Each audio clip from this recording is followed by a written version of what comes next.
आज मालवणी दाल फ्राय बनवायचं ठरवलं. त्याच्यासाठी 3 डाळी घेतल्यात.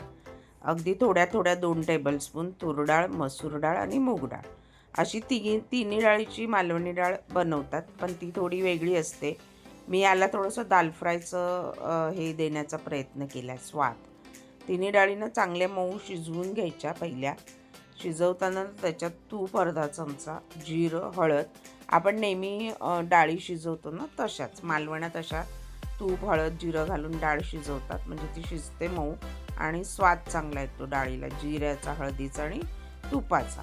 त्याच्यात थोडंसं मीठ चवीनुसार आणि मऊ छान अशी शिजवून रवीने तिला ना चांगली गरगरवून घोटून घ्यायची, म्हणजे चांगली एकजीव करायची. आणि आता पुढची जी फोडणी देणार आहे ना आपण ती सेम मी दाल फ्रायसारखीच देणार आहे. त्याच्यासाठी 2 टेबलस्पून मी तूप मिक्स आणि थोडं तेल मिक्स घेतलं आहे. राई, जिरं अर्धा चमचा, मेथी दाणे थोडेसे पाव चमचा फोडणीतच घालायचे. डाळीला ना एक अप्रतिम चव येते. दाल फ्राय बनवतो आहे ना आपण, दाल फ्रायमध्ये ना मेथी दाणे घालतात, मग त्याने छान अशी चव येते. कढीपत्ता, 2 सुक्या मिरच्या, हिरव्या मिरच्या 2 उभ्या चिरून, हिरव्या मिरच्या तिखटवाल्या घेतल्यात. आणि छान अशी ती मोहरी तडतडली पाहिजे. फोडणी छान अशी आपली तडतडली पाहिजे, कारण फोडणीचीच दाल फ्रायला मजा असते. कांदा टोमॅटो घालताना चुकून माझा कॅमेरा बंद होता, तर एक बारीक चिरून कांदा, एक टोमॅटो बारीक चिरून फोडणीत मी ॲड केला आणि छान तो थोडंसं मीठ घालून खमंग परतून घेतलं आहे त्याला, कांदा असा गुलाबी रंगाचा होईपर्यंत. त्याच्यानंतर हळद 1 पाव चमचा, हिंग पाव चमचा, जिरा पावडर पाव चमचा, आमचूर पावडर पाव चमचा. हे सगळे ना पाव चमचे. डाळ तुमची किती प्रमाणात त्याप्रमाणे ॲड करा.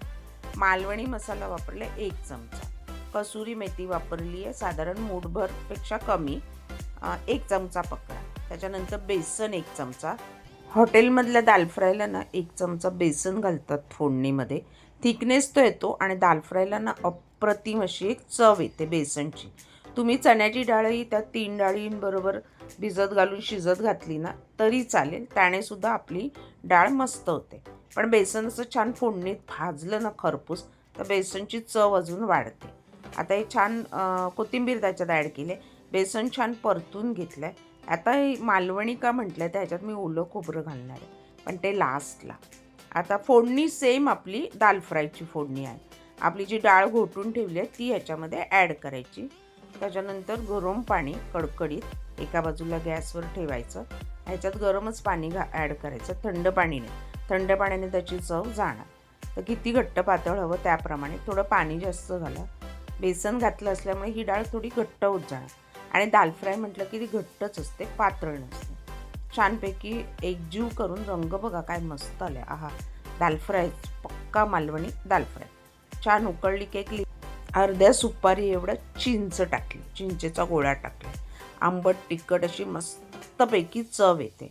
गूळसुद्धा तुम्ही टाकू शकता, 1 पाव तुकडा, ऑप्शनल आहे, मी नाही टाकलं आहे.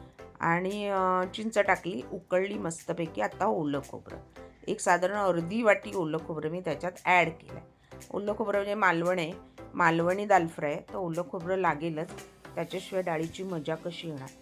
मालवणी डाळ पण आपण नंतर बघू. त्याच्यात ओल्या खोबऱ्याचं वाटण घालतात, मालवणी वाटण, जे मी व्हिडिओ दाखवले तेच वाटण डाळीत घालतात आणि चमचमीत डाळ बनवतात.